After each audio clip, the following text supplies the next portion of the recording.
جی تو ninth class, جیسا کہ آپ کو پتہ ہے کہ ہماری ٹرانسلیشن سیریز کنٹینیو ہے، اور ہم نے کہاں پہ کوئٹ کیا تھا؟ Unit number 1 the saviour of mankind کے 8 پیراگرافس ہمارے کمپلیٹ ہو چکے ہیں. سو اب ہم آگے نیکسٹ کنٹینیو کرتے ہیں. جیسا کہ آپ کو پتہ ہے کہ یہ والا جو یونٹ ہے، یہ میں نے آپ کو پہلے بتایا تھا کہ ٹرانسلیشن کے لحاظ سے بہت امپورٹنٹ ہے، اور اس کے ٹوٹل 10 پیراگرافس ہیں. تو آج ہم اس کا سیکنڈ لاسٹ پیراگراف پڑھیں گے.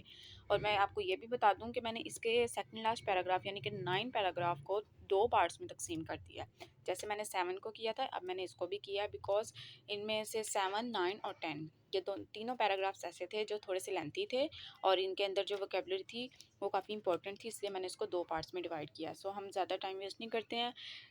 اور وہ اسٹوڈنٹس جو ابھی نیو چینل کے ساتھ جڑے ہیں، ان کو میں بتا دوں کہ وہ پہلے پریویس ویڈیوز کو دیکھ لیں تاکہ انہیں پتہ چل جائے کہ اسٹوری کیا ہے. تو ایک دفعہ میں آپ کو پہلے 8 جو ہم نے پیراگرافس پڑھے ہیں، میں اس کے بارے میں آپ کو بتا دوں کہ دراصل یہ کہانی نبی پاک صلی اللہ علیہ وسلم کے بارے میں ہے کہ جب انہوں نے اسلام کی تبلیغ کا آغاز کیا تھا، تو جو ان کے فالوورز تھے، جو ان کے پیروکار تھے، وہ تو ان کی مدد کر رہے تھے، لیکن جو ان کے دشمن تھے اور اسلام کے دشمن تھے، وہ یہ چاہتے ہی نہیں تھے کہ نبی پاک صلی اللہ علیہ وآلہ وسلم جو ہیں وہ اسلام کی تبلیغ کریں اور اللہ تعالیٰ کی وحدانیت کا پیغام جو ہے وہ پھیلائیں. نعوذ باللہ، وہ رسول پاک صلی اللہ علیہ وآلہ وسلم کو شرک کرنے کے لیے مجبور کر رہے تھے. جب انہوں نے دیکھا کہ نبی پاک صلی اللہ علیہ وآلہ وسلم اپنے اس مقصد سے پیچھے نہیں ہٹ رہے ہیں، تو انہوں نے پھر ایک گروہ کو گروہ مطلب کہ جو ان کے دشمن تھے نبی پاک صلی اللہ علیہ وآلہ وسلم کے، انہوں نے اپنے چند بندوں کو نبی پاک صلی اللہ علیہ وآلہ وسلم کے چچا کے پاس بھیجا، جن کا نام ابو طالب تھا. انہوں نے جا کے نبی پاک صلی اللہ علیہ وآلہ وسلم کے چچا کو ڈرایا دھمکایا کہ اگر آپ نے اپنے بھتیجے کو منع نہ کیا تو سیدھی سیدھی دشمنی ہمارے ساتھ آپ نے مول لے لی ہے. وہ کافی پریشان رہتے ہیں، اور پھر وہ نبی پاک صلی اللہ علیہ وآلہ وسلم کو اپنے پاس بلاتے ہیں. جب نبی پاک صلی اللہ علیہ وآلہ وسلم اپنے چچا کے پاس جاتے ہیں تو ان کے چچا انہیں ساری صورتحال بتاتے ہیں کہ اس طرح سے اگر تم اس کام سے باز نہ آئے تو یہ لوگ تمہیں اور مجھے نقصان پہنچا دیں گے اور ہمارے ساتھ سخت دشمنی مول لے لیں گے. تو نبی پاک صلی اللہ علیہ وآلہ وسلم نے اپنے چچا کو نہایت ہی خوبصورت الفاظ بولے. انہوں نے کہا کہ چچا، خدا کی قسم، اگر یہ لوگ میرے دائیں ہاتھ میں سورج اور بائیں ہاتھ پہ چاند بھی رکھ دیں تو پھر بھی میں دین اسلام کی تبلیغ سے پیچھے نہیں ہٹوں گا. میں اللہ تعالیٰ کی وحدانیت کا پیغام جو ہے وہ پھیلاتا رہوں گا، چاہے پھر میری جان ہی کیوں نہ چلی جائے اور چاہے میں تباہ ہی کیوں نہ ہو جاؤں. ان کے جو چچا تھے وہ ان کی بات سن کے بہت متاثر ہوئے ان سے.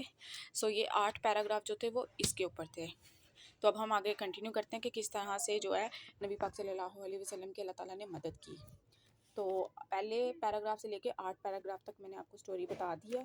اب ہم کنٹینیو کرتے ہیں پیراگراف نمبر 9، اور اس کو میں نے 2 پارٹس میں ڈیوائڈ کیا، جیسے کہ آپ کو نظر آ رہا ہوگا. پارٹ 1، پیراگراف نمبر 9، چوزن، منتخب کیا. میں یہاں لکھنا بھول گئی ہوں، ویسے آپ کو پتہ لگ ہی گیا ہوگا چوزن کا مطلب ہوتا ہے منتخب کیا. اللہ المائٹی، اللہ تعالیٰ، امبیوڈ، سرشار، ڈیوائن، خدائی، گائیڈنس، رہنمائی، فرم ریزولو، پختہ عزم، انکاؤنٹرڈ، سامنا کرنا، چیلنجز، مشکلات، گریس، مہربانی یا وقار، ڈگنیٹی، شان یا عزت، ایلیویٹڈ، بلند کیا، اسپرچول، روحانی، ورڈلی، دنیاوی، ڈومینز، میدان، کنکویسٹ، فتوحات. یہ کنکویسٹ کی جمع ہے. کنکویسٹ فتح، کنکویسٹ فتوحات. ڈرائیونگ فورس، محرک قوت. ایور لاسٹنگ، دائمی. امپریشن، تاثر. ہیومن ہسٹری، انسانی تاریخ. ونڈر، تعجب. یونیورسلی، عالمی. ایکنالجڈ، تسلیم شدہ. انفلوئنشیل، بااثر. ہسٹری، تاریخ. ہسٹورین، تاریخ دان. یہ 9 پیراگراف جو ہے اس کے پارٹ 1 کے امپورٹنٹ میننگز ہیں. میننگز میں آپ کو اسی لیے دکھاتی ہوں تاکہ آپ ان کو نوٹ کر لیں. جب آپ کو میننگز یاد ہوں گے نا، آپ کو ٹرانسلیشن خود بخود کرنی آ جائے گی، کیونکہ اس میں ساری بات میننگز کی ہوتی ہے. میننگز کا پتہ ہوگا تو ٹرانسلیشن یاد کرنے میں بھی آسانی ہو جاتی ہے، اور جب یاد ہو جائے تو پھر انسان خود کر لیتا ہے. اب ہم پیراگراف نمبر 9 کو کنٹینیو کرتے ہیں. میں آپ کو ہاف پڑھاؤں گی، جیسے کہ میں نے آپ کو ویڈیو میں بتا دیا. 8 پیراگرافس ہمارے کمپلیٹ ہو چکے ہیں. اسٹارٹ کرتے ہیں. پیراگراف نمبر 9 ہے، اینڈ دا رسول صلی اللہ علیہ وآلہ وسلم ڈڈ گو دی وے اللہ ہیڈ چوزن فار ہم. اور رسول پاک صلی اللہ علیہ وآلہ وسلم نے وہی رستہ اختیار کیا جو اللہ تعالیٰ نے ان کے لیے چنا تھا. امبیوڈ with Imbued with divine guidance and firm resolve, the Rasulullah sallallahu alaihi wasallam encountered all the challenges with grace and dignity. الہامی رہنمائی اور پختہ عزم کی مدد سے حضرت محمد صلی اللہ علیہ وآلہ وسلم نے تمام مشکلات کو وقار اور عظمت کے ساتھ جھیلا. In no time, جلد ہی he elevated man to the highest possible level in both spiritual and worldly domains. بہت جلد انہوں نے انسانیت کو روحانی اور دنیاوی دونوں میدانوں میں بلند ترین سطح پر پہنچایا. He was also a driving force behind the Arab conquests, which have created an everlasting impression on human history. وہ عرب فتوحات کے پیچھے ایک طاقتور قوت بھی تھے جنہوں نے انسانیت کی تاریخ پر ایک ابدی اثر چھوڑا.